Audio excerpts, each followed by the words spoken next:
Jharkhand the Bush land में आपका फिर से स्वागत है। मैं तीसरा वीडियो लेकर आया हूँ इंटरव्यू को लेकर 11वां से 13वां जो जेपीएससी चल रही है उसके इंटरव्यू को लेकर ये तीसरा वीडियो है। तीसरा वीडियो का मेन टॉपिक है सरना धर्म कोड, जो बहुत ही चर्चित है झारखंड में। तो हम इसके बारे में जानेंगे कि सरना धर्म कोड है क्या, उसके फ़ायदे क्या है, उनकी हानि क्या है, क्योंकि आपसे पूछा जा सकता है कि सरना धर्म कोड है क्या। सरना धर्म कोड या उसको सरना कोड भी कहा जाता है। सरना कोड का मतलब होता है आदिवासी धार्मिक मान्यता और परंपराओं का एक विशेष पहचान और कानूनी मान्यता देने से है। यह विशेष रूप से झारखंड के आदिवासी समुदाय द्वारा अपने धार्मिक और सांस्कृतिक विश्वासों की पहचान के लिए मांगा जा रहा है। तो यही है कि एक विशेष पहचान और कानूनी मान्यता के लिए सरना कोड झारखंड के आदिवासी और झारखंड के पर इंडिया के आदिवासी मांग कर रहे हैं कि सरना कोड होना चाहिए, जिसमें स्पेशल अभी झारखंड में ये ज़्यादा चर्चित है। इसके फ़ायदे हैं, पहला तो है कि धार्मिक पहचान की मान्यता मिलेगी। जैसे हर धर्म की एक पहचान है, उस तरह से सरना कोड मिलने से आदिवासियों का भी एक पहचान बन जाएगी, तो एक धार्मिक पहचान की मान्यता मिलेगी। दूसरा है कि इनके आदिवासी धार्मिक स्थलों और परंपराओं और रीतियों को संरक्षण सुनिश्चित हो पाएगा। तो आप ये भी है कि सरना धर्म कोड मिलने से इनके जो धार्मिक स्थल है, परंपराएं हैं या ये रीति रिवाज है, जो इनकी जो पूजा पद्धति है, वो उसको संरक्षण मिलेगा। तीसरा है कि इनकी सांस्कृतिक समृद्धि आएगी। जैसे सरना कोड से आदिवासी संस्कृति और परंपराओं की समृद्धि को प्रोत्साहन मिलेगा।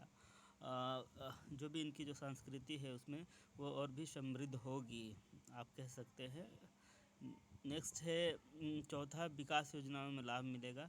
सरना कोड से आदिवासी समुदाय के लिए विशेष विकास योजना और सुविधाओं का निर्धारण होगा और उसका क्रियान्वयन हो सकता है, क्योंकि अभी भी आदिवासी को लेकर झारखंड में बहुत सारी योजनाएं बनते हैं, लेकिन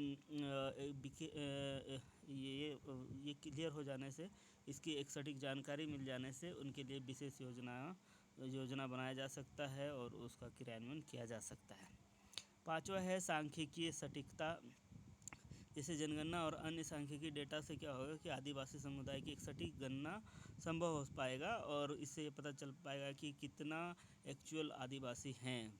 तो इससे एक सांख्यिकी डेटा मिल जाएगा आदिवासी समुदाय का। छठा है कि शिक्षा और जागरूकता बढ़ेगा। सरना कोड के माध्यम से आदिवासी धर्म और संस्कृति के बारे में शिक्षा और जागरूकता बढ़ाई जा सकती है। जैसे होती जो आदिवासियों का एक अलग शिक्षा पद्धति है, और जो भी धर्म और संस्कृति के बारे में उनको जो पढ़ना है उस पर भी जागरूकता लोगों को आएगा। तो आप ये बोल सकते हैं। इसके लाभ, इनकी हानियाँ जो है वो क्या है। पहला, एक तो समाज में विभाजन हो जाएगा। सरना कोड से समाज में धार्मिक और सांस्कृतिक विभाजन की भावना बढ़ सकती है, जिससे सामाजिक समरसता प्रभावित हो सकती है। दूसरा, राजनीतिक दुरुपयोग होगा। सरना कोड का राजनीतिक लाभ के लिए दुरुपयोग हो सकता है, जिससे सामाजिक तनाव और विवाद उत्पन्न हो सकते हैं। तीसरा है धार्मिक संघर्ष। विभिन्न धार्मिक समुदाय के बीच संघर्ष और असहमति बढ़ सकती है। चौथा है प्रशासनिक जटिलता। सरना कोड के लिए क्रियान्वयन में प्रशासनिक जटिलताएं और चुनौतियां आ सकती है, जिससे सरकारी तंत्र पर अतिरिक्त भार पड़ सकता है। पांचवा है भ्रम और विवाद। सरना कोड के मानकों और परिभाषाओं को लेकर भ्रम और विवाद उत्पन्न हो सकते हैं, जिससे नीतियों का क्रियान्वयन प्रभावित हो सकता है। छठा है लघु समुदाय की उपेक्षा। सरना कोड के कारण छोटे और अन्य आदिवासी समुदाय की विशेष पहचान और आवश्यकता उपेक्षित हो सकती है। जैसे सरना कोड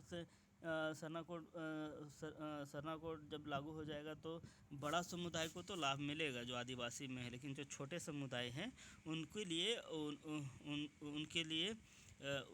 उनको मतलब पूर्ण रूप से लाभ नहीं मिल सकता है। तो ऐसा एक हानि होने की संभावना है। इसका निष्कर्ष अगर देखा जाए तो निष्कर्ष है कि सरना कोड का मुख्य उद्देश्य आदिवासी धार्मिक और सांस्कृतिक पहचान की सुरक्षा और संरक्षण है। इसके फ़ायदे और हानियाँ दोनों ही महत्वपूर्ण हैं। सही ढंग से और संतुलित दृष्टिकोण से इसे लागू किया जाए तो आदिवासी समुदाय की धार्मिक और सांस्कृतिक धरोहर को संरक्षित किया जा सकता है, साथ ही सामाजिक समरसता और विकास को प्रोत्साहित किया जा सकता है। प्रशासनिक और सामाजिक चुनौतियों का ध्यान रखते हुए सरना कोड को लागू करने में आदिवासी समुदाय के अधिकार और पहचान को सुरक्षित रखा जा सकता है। थैंक यू सभी को जुड़ने के लिए।